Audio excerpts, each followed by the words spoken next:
Well, hi, everybody. This is Rob Godlewski, your host for the Think Small podcast. And today our guest is Heather Lee with the Effective Leadership Academy based in Cleveland, Ohio. Heather, thanks for joining us on the Think Small podcast today. Thank you, Rob. I'm glad to be here. That's great. So, first of all, Heather, tell us about the Effective Leadership Academy. It's a really unique program. So, let's talk about that for a minute. It is, and thank you. It's unique and it's powerful. What we focus on at Effective Leadership Academy is helping people develop their most valuable asset, and that's themselves. So we are pouring into people what you've heard of in the past as soft skills or 21st century skills. These are what we call the success skills, durability skills, employability skills that people need in their daily lives, not just in their classroom or in their careers, but these are skills that help you navigate any relationship that you have, your friends, your family. So these skills are applicable to every area of our life. And we work with students as young as fifth grade. We do middle school programs, high school programs. We work with college students, and we work with a lot of businesses as well who are finding that they have employees who are coming on board and struggling with some of these core success skills such as communication or collaboration, dressing for success and making a lasting and positive first impression.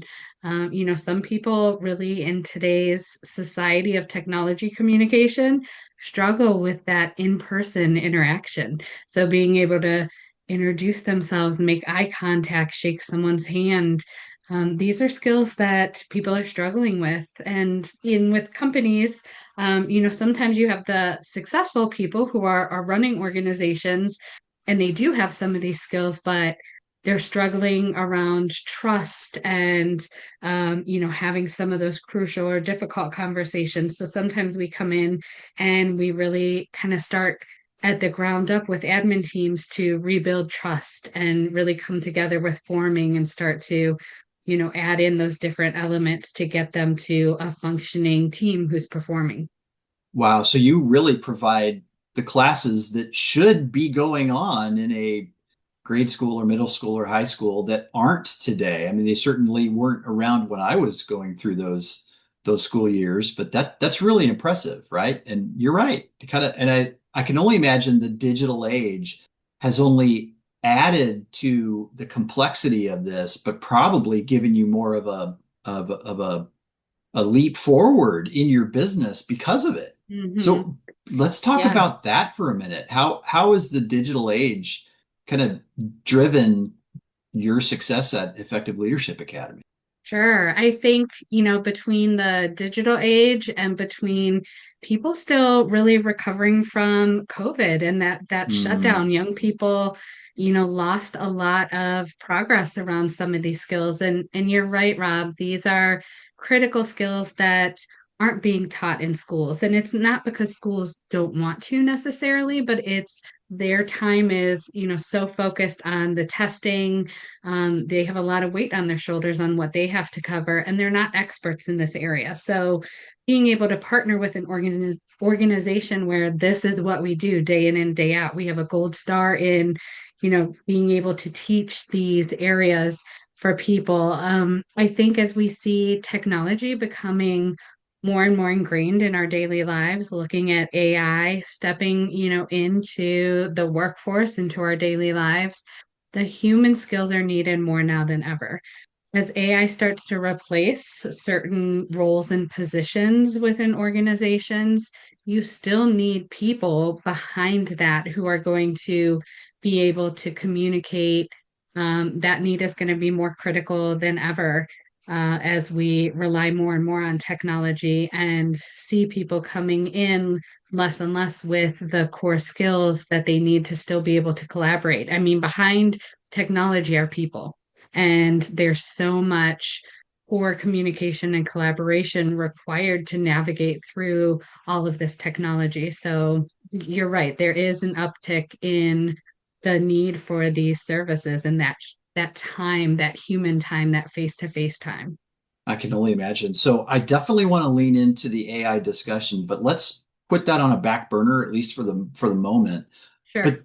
take me through like what an engagement looks like from Effective Leadership Academy when working with, let's say, a high school, Hmm. and and what does that look like for the students? How much time are you with them, or and what are you teaching them? Great question. I was actually just out with 75 high schoolers right before I came on with you. And All right. it's a lot of fun. It is, the heart of what we do is working with students, working with adults, and it's what fills our buckets. It's the why behind our mission. So when we go into a program, whether it's with students or adults, it's going to be interactive. We're going to have people up out of their seats. You learn best by doing and by practicing Mm, skills. So we're teaching through a lot of games, activities. I always say you laugh a lot and you learn a lot with our programs. So we're up laughing, doing these activities, and then we come back together for a debrief discussion to really look at how does this connect to your life? Okay, we were up, laughing, doing this. What's behind this? What were some of the skills that you were using? And you see so many aha moments when those discussions start to build into their lives. So for example, personalities. That is a big program that we do. It's a favorite among a lot of people because we do a really fun activity. And as we start to debrief and discuss that activity, you have people in the room who are saying, "Oh my gosh, now I understand my husband," or "Now I understand, oh, why my parents I'm fighting with my parents so much, or why they might be saying no, or oh yeah, interesting. now I know why I maybe don't like that teacher as well and don't do as well in that class because this is what I need, but this is how they teach." So it's these big aha moments that open deeper conversations where, okay, you're struggling with this teacher. It doesn't match maybe your style and what you need for communication. So, how do you advocate for yourself, knowing what you need? Now, you can have a lot of control over the questions you're asking and the way that you're approaching others to ensure that it's meeting your needs. So it's very eye-opening because you're seeing what your strengths are, but also areas for growth. Very interesting. Very interesting. I would love to be a fly on the wall in one of your high school classes.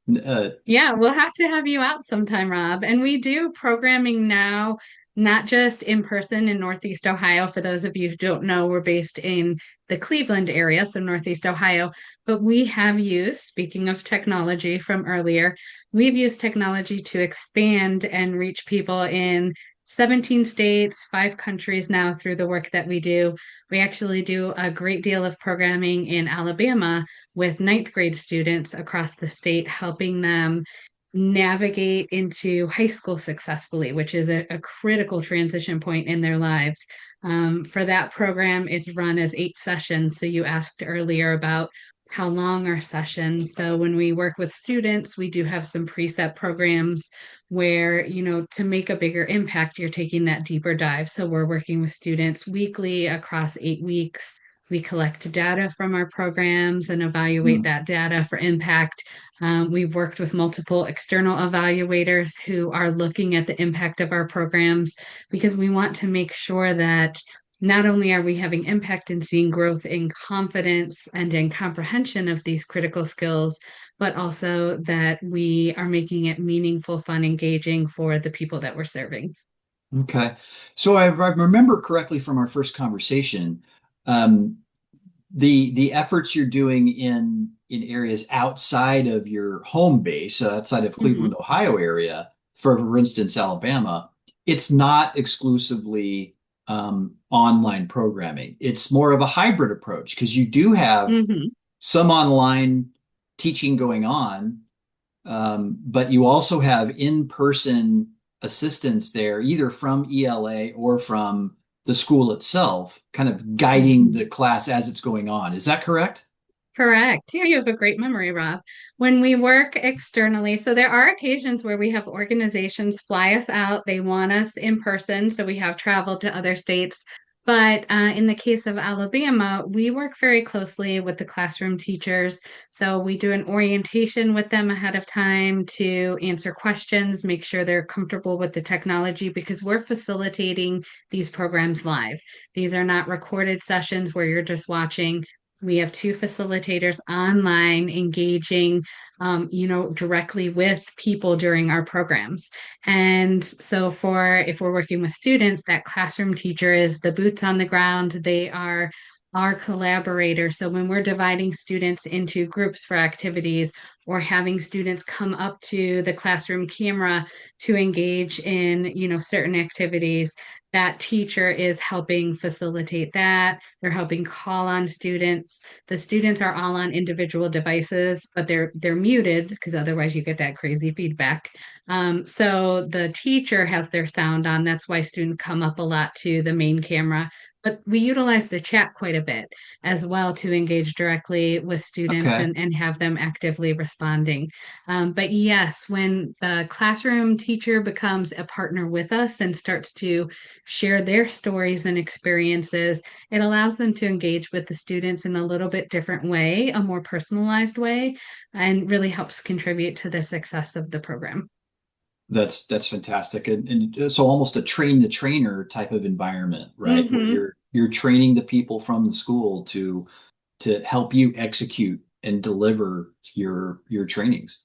Right. And then also by having them engaged, it helps to continue the conversations after the program is completed. They're using some of the same vernacular, they're referencing the program, they're encouraging the use of these success skills that we've talked about with the students. So it allows for that ongoing development of these skills.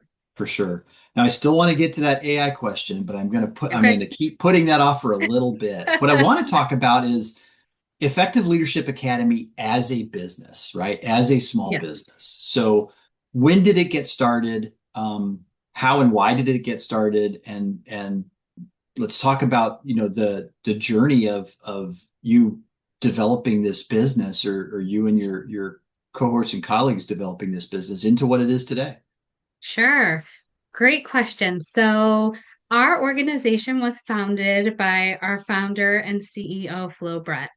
Flo is phenomenal. I joined the team 6.5 years ago. My role is Vice President and Chief Operating Officer. But Flo founded ELA in 2008, and it came Mm, about kind of in a unique way. She actually has a background as a nurse practitioner. She's from England and was overseeing the largest intensive care unit for sick children in England.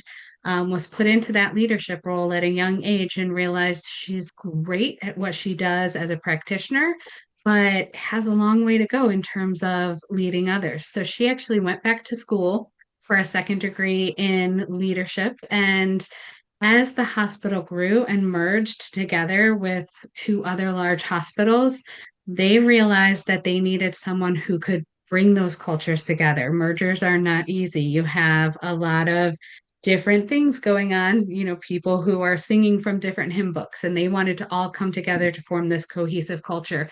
So they saw the success of Flo in her department and actually asked her to create a new department that would be in charge of leadership and development. So she did that for 15 years, where she trained thousands of corporate leaders to be their best selves and be successful in their roles. Then her husband was recruited to the US, and they thought they were coming over here for 2 years. So she decided to step back and help her children acclimate to the school system here. So, as she spent time in the classroom as a helper and started to see young people put in leadership roles, the board eraser, the line leader, and then as they got older, even bigger responsibilities as a leader, she's seeing the titles, but not the how, the training. How can you be successful as a leader? What does it mean to be given that title? So, when she saw that deficit, she thought, I know how to do this with adults. And why are we waiting until people are adults to give them these skills? Why not start working with younger people who have that, the brain elasticity that is just hungry for information? So she on her own started ELA, wanted it to be a nonprofit because it was important that this is available to everyone. Fast forward 17 going on 18 years now, and it has grown. We now have 13 full-time employees, 4 part-time in different states, and work with 2 contractors.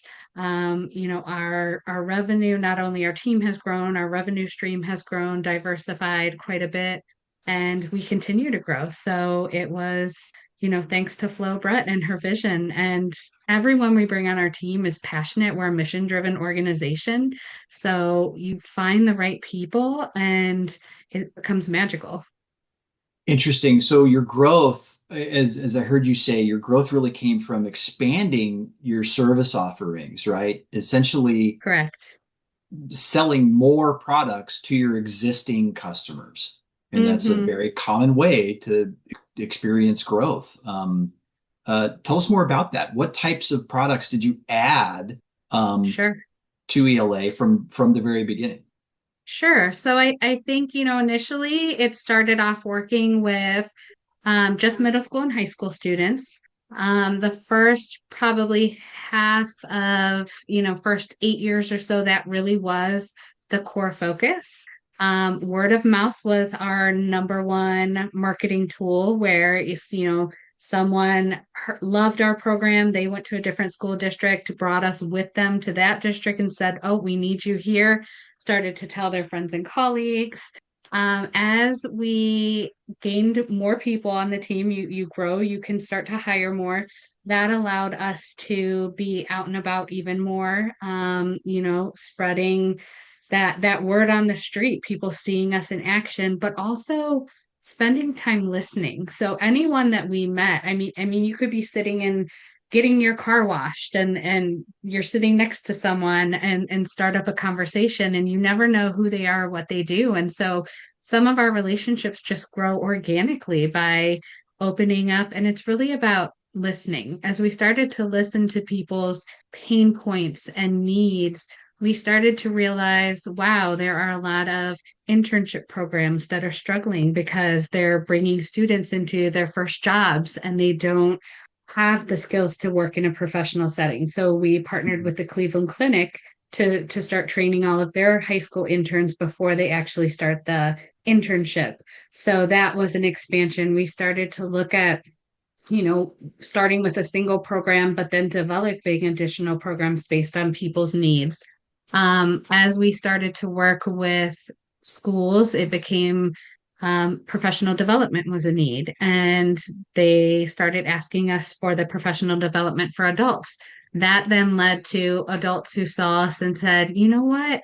My, friend or colleague in this business, or some of our funders who we brought in to be panelists and speakers for students, saw what we did and started inviting us out." So then it was that again, shifting to the adult level, it's still the exact same needs of when you think of leadership, it's about being a leader of yourself, learning to lead others.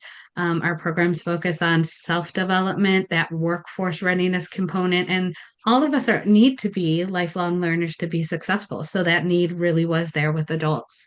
As we grew, we were able to start bringing people on for marketing, for business development, so that it went from word of mouth to us actively being out there to meet people and look for business. And Flo always jokes, but it's true. When people ask, "Well, what's your end goal?" She says, "World domination," and we all laugh. But the the reality is that everyone can use these skills. Everyone can use that self development and ongoing growth.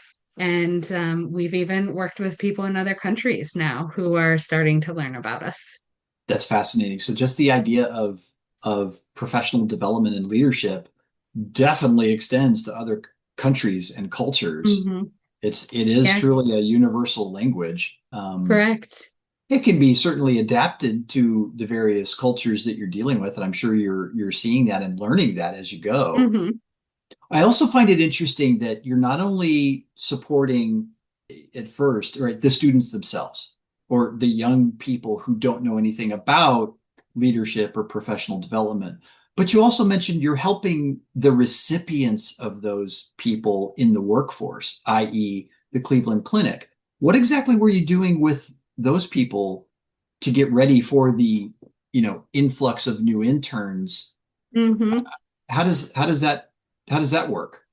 Yeah, again, it comes back to taking that time to listen and ask the right questions to find out what are the needs, what are the pain points. Actually, I was on the phone, well, on Zoom with the Cleveland Clinic yesterday. So even though we've worked with them for 9 years, every year we want to spend time talking about what are the needs. We don't want to just do continue and say, oh, we've done this, we've got it, and just it's always the same and always the norm. We want to be responsive. So what is working well? Where are you still seeing students struggle? We want to make sure, sometimes their time constraints for our training changes, and so being responsive to all of that. Technology changes, a lot of things happening in the world. We want to be responsive and make sure that the program is not only dynamic and engaging, but really getting at the core of the goals and objectives of the organization. So for the internship program, we actually work with the students for a full week. It's their first week of employment, is spending time learning about what does it mean to be an intern in the Cleveland Clinic, and what does it look like to be in a professional setting. So we do goal setting, the first impressions. We focus a lot around networking and what that means, and how do you take that first step to introduce yourself.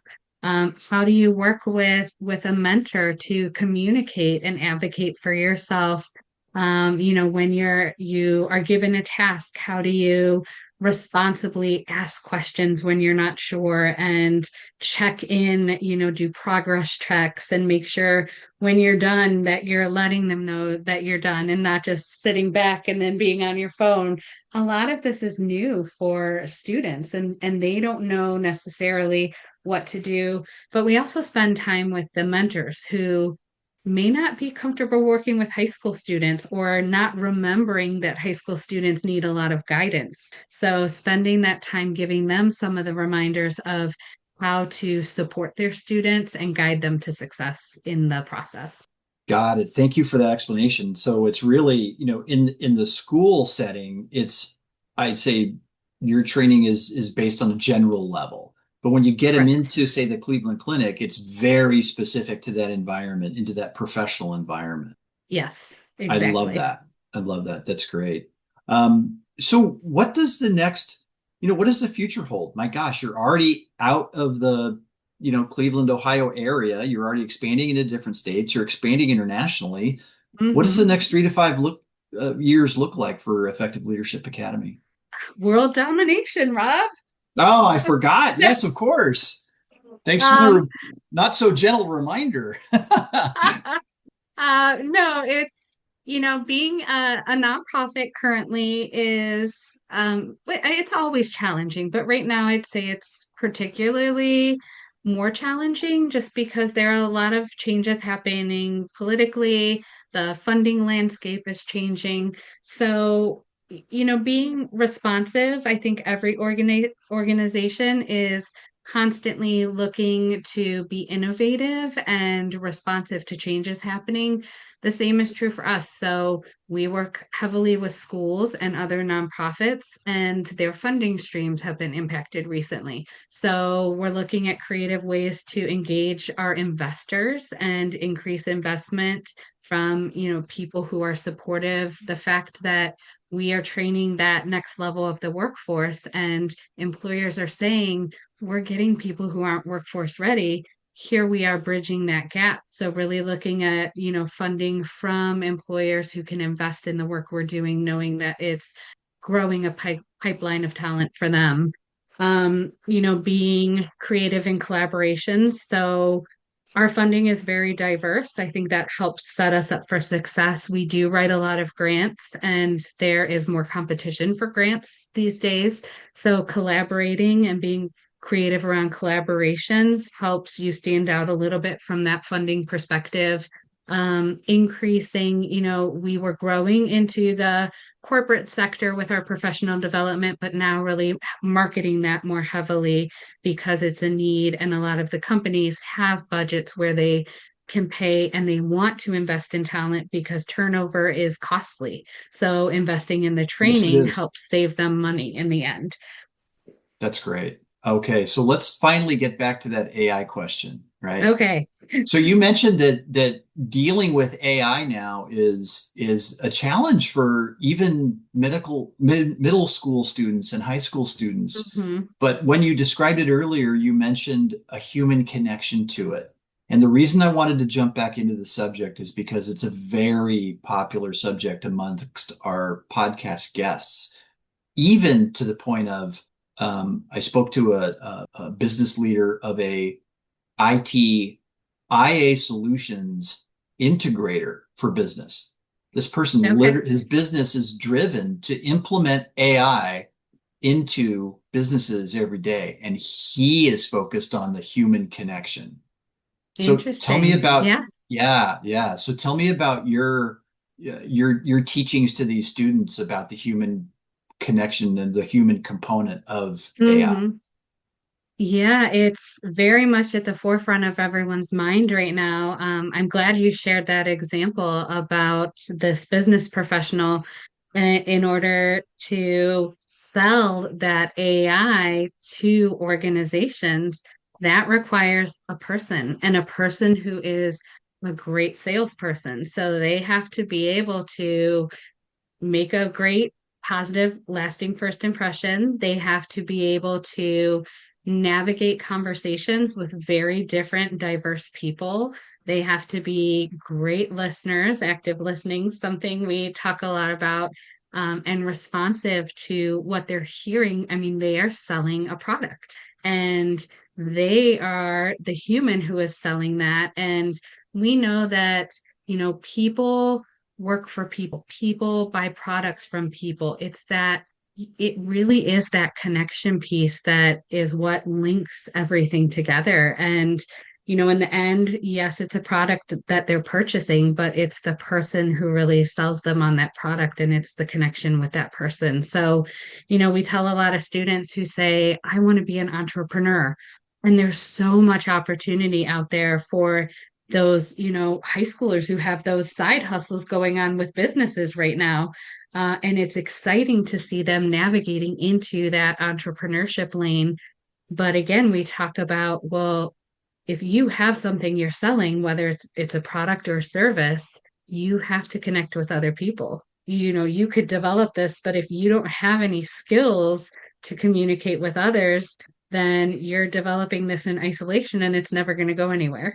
So it's getting them to realize that even working for yourself requires all of these skills.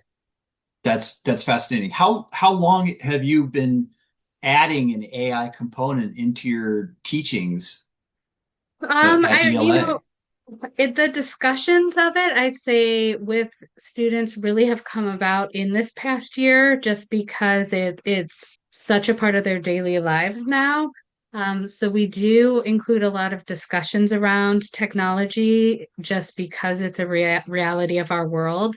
We're not using AI right now in our programming because it's so focused on the human skills. However, I will say, we're using AI as an organization, and we talk about that with students is, as a leader, you're thinking creatively outside the box. You're working smarter, not harder. So how do you continually look for efficiencies? How do you work together as a team, knowing that you're setting yourself up for success if you're not the smartest person in the room? You want to surround yourself with amazing people who are smarter than you and can bring these unique ideas and aspects to the table. So we're continually looking at how do we use AI to be even more efficient and grow and allow us to be out doing what we love and facilitating the programs more. So that comes out in a lot of the debrief conversations during our programs.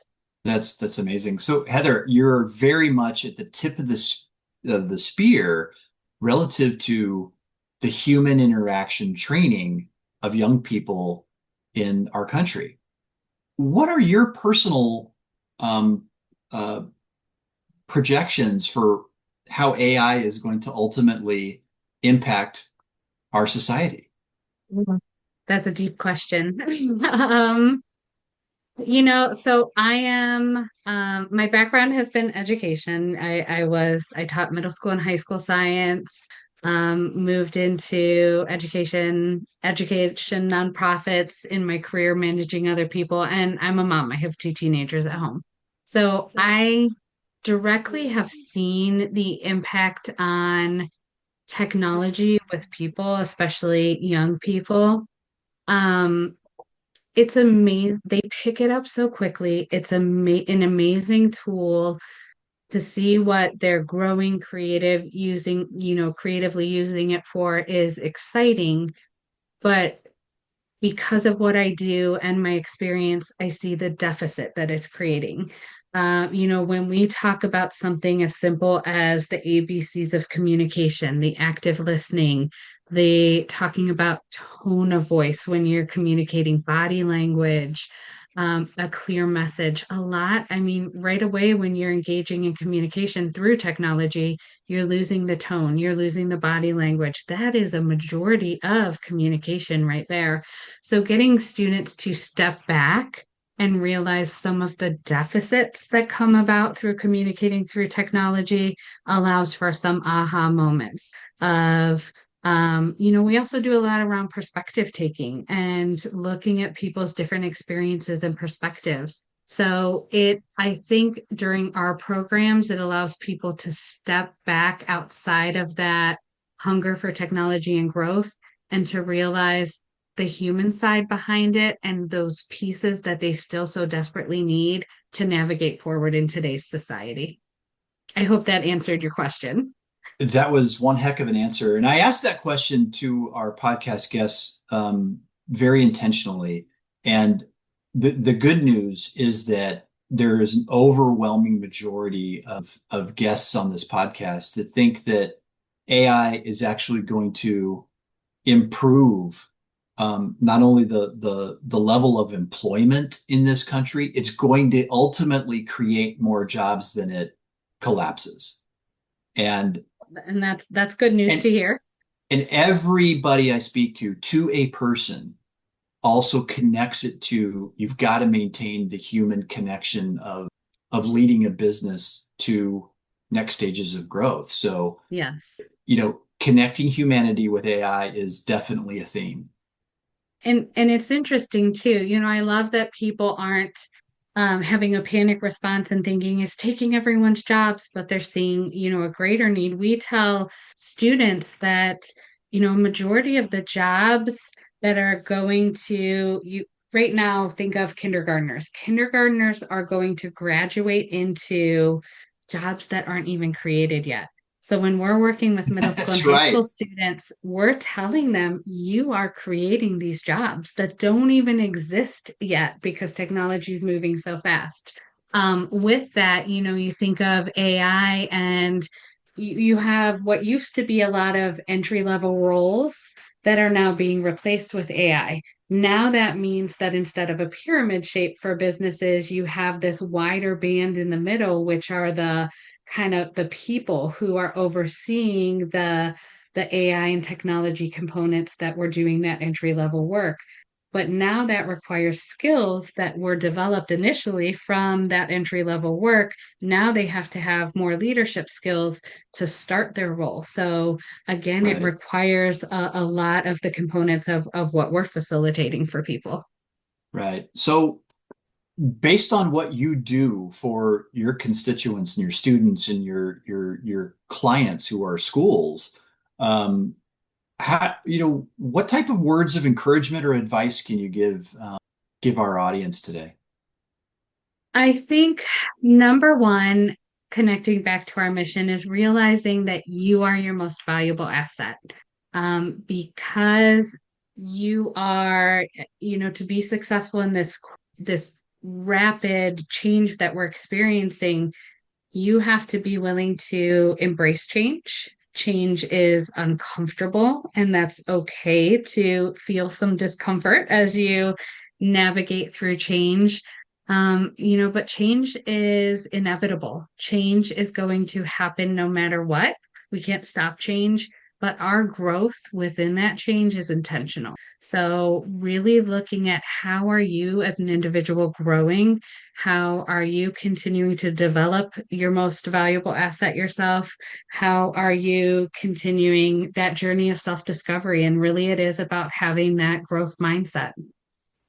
That's wonderful, and I couldn't think of a better place to leave this discussion. Although I don't want to leave it, but Oh, what a thanks, great Rob.